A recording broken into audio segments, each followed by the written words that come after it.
एक समय की बात है। हरे भरे जंगल के किनारे एक छोटी सी चिड़िया रहती थी जिसका नाम टुन्नी था। टुन्नी बहुत गरीब थी। वो अपनी माँ दिया के साथ एक पुराने पेड़ की डाली पर बने छोटे से घोंसले में रहती थी। उनका घोंसला सूखी टहनियों और पत्तों से बना था। घर चलाने के लिए टुन्नी को रोज मेहनत करनी पड़ती थी। वो जंगल की एक दूसरे चिड़िया मोनी के घर काम करती थी।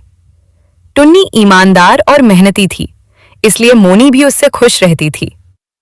एक दिन जब टुन्नी काम पर पहुंची तो मोनी ने उससे कहा, टुन्नी, तुम कल से काम पर मत आना। ये सुनकर टुन्नी घबरा गई। उसने धीरे से पूछा, मालकिन, मुझसे कोई गलती हो गई क्या? नहीं टुन्नी, मेरे पति की कहीं और नौकरी लग गई है, इसीलिए हमें जाना होगा। टुन्नी, तुम बहुत मेहनती हो, क्यों ना तुम कोई काम शुरू कर लो। आप सही कह रही हैं मालकिन। उदास मन से वो घर लौट आई। माँ ने उसे परेशान देखकर पूछा, टोनी, क्या हुआ? तुम इतनी उदास क्यों हो? माँ, मेरी नौकरी चली गई है, अब हमारा घर कैसे चलेगा?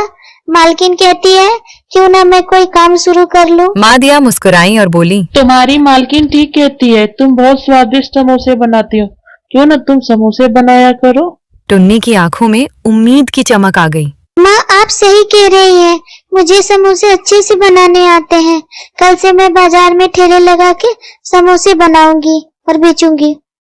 अगले दिन सुबह सुबह टुन्नी ने मेहनत से गरम गरम समोसे बनाए और बाजार में अपना छोटा सा ठेला लगा लिया। शुरुआत में कोई ग्राहक नहीं आया, लेकिन धीरे धीरे समोसों की खुशबू पूरे बाजार में फैल गई। जानवर एक एक करके उसके ठेले पर आने लगे। सब ने उसके समोसे खाए और बहुत तारीफ की। कुछ ही दिनों में टुन्नी के समोसे पूरे जंगल में मशहूर हो गए। उसकी अच्छी कमाई होने लगी। उसने अपने पुराने घोंसले की मरम्मत करवाई और अपनी माँ के लिए आरामदायक बिस्तर भी बनाया। अब टुन्नी समझ चुकी थी कि मेहनत, हिम्मत और आत्मविश्वास से हर मुश्किल को आसान बनाया जा सकता है।